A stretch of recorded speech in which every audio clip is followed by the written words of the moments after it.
ओम श्री लक्ष्मी नारायणाय नमः। दोस्तों, आज मैं आप सभी को माता लक्ष्मी की कैसे भक्ति करते हैं उसी के ऊपर एक कथा सुनाने जा रही हूँ। आशा करती हूँ ये अनमोल कथा आप सभी को पसंद आएगी। एक बार भगवान नारायण लक्ष्मी जी से बोले, लोगों में कितनी भक्ति बढ़ गई है, सब नारायण नारायण करते हैं। तो लक्ष्मी जी बोली, आपको पाने के लिए नहीं प्रभु, मुझे पाने के लिए भक्ति बढ़ गई है लोगों में। भगवान ने कहा, लोग लक्ष्मी लक्ष्मी ऐसा जाप थोड़े ही ना करते हैं। इस पर माता लक्ष्मी हंसी और बोली, विश्वास ना हो तो परीक्षा हो जाए प्रभु। भगवान नारायण भी राजी हो गए। फिर भगवान नारायण एक गांव में ब्राह्मण का रूप लेकर गए। एक घर का दरवाजा खटखटाया। घर के यजमान ने दरवाजा खोलकर पूछा, कहाँ के हैं? भगवान बोले, हम तुम्हारे नगर में भगवान का कथा कीर्तन करना चाहते हैं। यजमान बोला, ठीक है महाराज, जब तक कथा होगी आप मेरे घर में रहना।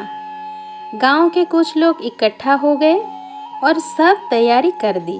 पहले दिन कुछ लोग आए।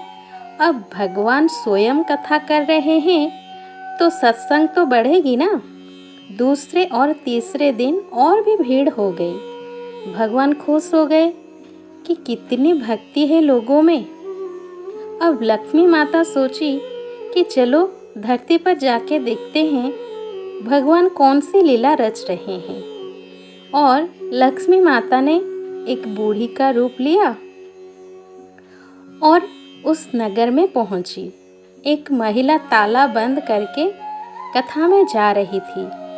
तभी माता पहुंची उसके द्वार और बोली, बेटी जरा पानी पिला दो। तो वो महिला बोली, माता जी 3:30 बजे हैं, मेरे को प्रवचन में जाना है। लक्ष्मी माता बोली, पिला दे बेटी थोड़ा पानी, बहुत प्यास लगी है। तो वो महिला लोटा भर के पानी लाई। माता ने पानी पिया और लोटा वापस दिया तो लोटा सोने का हो गया था। वो महिला ये देखकर अचंभित हो गई और सोची, ये कैसा चमत्कार है? लोटा तो मैंने स्टील का दिया था, लेकिन सोने का कैसे बन गया? लगता है ये किसी चमत्कारिक माता है। अब तो वो महिला हाथ जोड़कर कहने लगी कि माता जी, आपको भूख भी लगी होगी, खाना खा लीजिए। वो महिला सोची, अगर माता जी मेरे घर खाना खाएंगी तो मेरी थाली, कटोरी, चम्मच, गिलास आदि सभी सोने के हो जाएंगे। माता लक्ष्मी फिर उस महिला से बोली, तुम जाओ बेटी, तुम्हारा प्रवचन का समय हो गया। वह महिला प्रवचन में आई तो सही, लेकिन आसपास की सारे महिलाओं को सारी बात बताई। अब महिलाएं ये बात सुनकर चालू सत्संग से उठकर चली गई। अगले दिन कथा में लोगों की संख्या कम हो गई। तो भगवान ने पूछा कि लोगों की संख्या कैसे कम हो गई? किसी ने कहा, एक चमत्कारिक माताजी आई हैं नगर में, जिसके घर दूध पीती हैं तो गिलास सोने का हो जाता है, थाली में रोटी सब्जी खाती है तो थाली सोने का हो जाता है। उसके कारण लोग प्रवचन में नहीं आते। भगवान नारायण समझ गए कि लक्ष्मी जी का आगमन हो चुका है। इतनी बात सुनते ही देखा कि जो यजमान सेठ जी थे वो भी उठ खड़े हो गए, खिसक गए, पहुँचे माता लक्ष्मी जी के पास और बोले, माता, मैं तो भगवान की कथा का आयोजन कर रहा था और आपने मेरे घर को ही छोड़ दिया। माता लक्ष्मी बोली, तुम्हारे घर तो मैं सबसे पहले आने वाली थी, लेकिन तुमने अपने घर में जिस कथाकार को ठहराया है ना, वो चला जाए तभी तो मैं जाऊं। सेठ जी बोले, बस इतनी सी बात, अभी उनके धर्मशाला में कमरा दिलवा देता हूँ।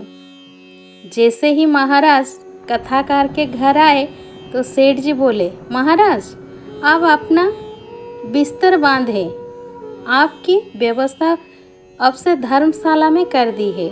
महाराज बोले, अभी तो 2-3 दिन बचे हैं कथा के, मुझे यहीं रहने दो। सेठ बोले, नहीं नहीं, जल्दी जाओ, मैं कुछ नहीं सुनने वाला, किसी और मेहमान को ठहराना है। इतने में लक्ष्मी जी आई, कहा कि सेठ जी आप थोड़ा बाहर जाओ, मैं इनसे निपट लूँ। माता लक्ष्मी जी भगवान से बोली, प्रभु आप तो मान गए ना। भगवान नारायण बोले, हाँ लक्ष्मी, तुम्हारा प्रभाव तो है, लेकिन एक बात तुमको भी मेरी माननी पड़ेगी कि तुम तब आई जब संत के रूप में मैं यहाँ आया। संत जहाँ कथा करेंगे वहाँ लक्ष्मी तुम्हारा निवास जरूर होगा। यह कहकर नारायण भगवान ने वहाँ से बैकुंठ के लिए विदाई ली। अब प्रभु के जाने के बाद अगले दिन सेठ के घर सभी गांव वालों की भीड़ हो गई। सभी चाहते थे कि ये माता सभी के घर में बारी बारी आए, पर ये क्या, लक्ष्मी माता ने सेठ और बाकी सभी गांव वालों को कहा कि अब मैं भी जा रही हूँ।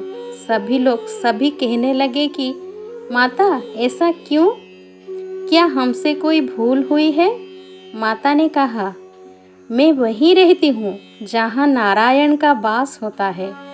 आपने नारायण को तो निकाल दिया, फिर मैं कैसे रह सकती हूँ?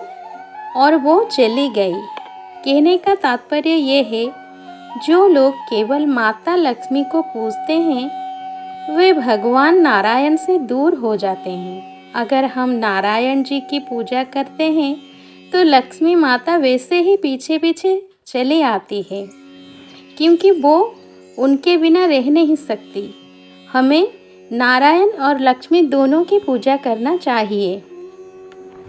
आशा करती हूँ आप सभी को ये कथा पसंद आई होगी। ओम श्री लक्ष्मी नारायणाय नमः।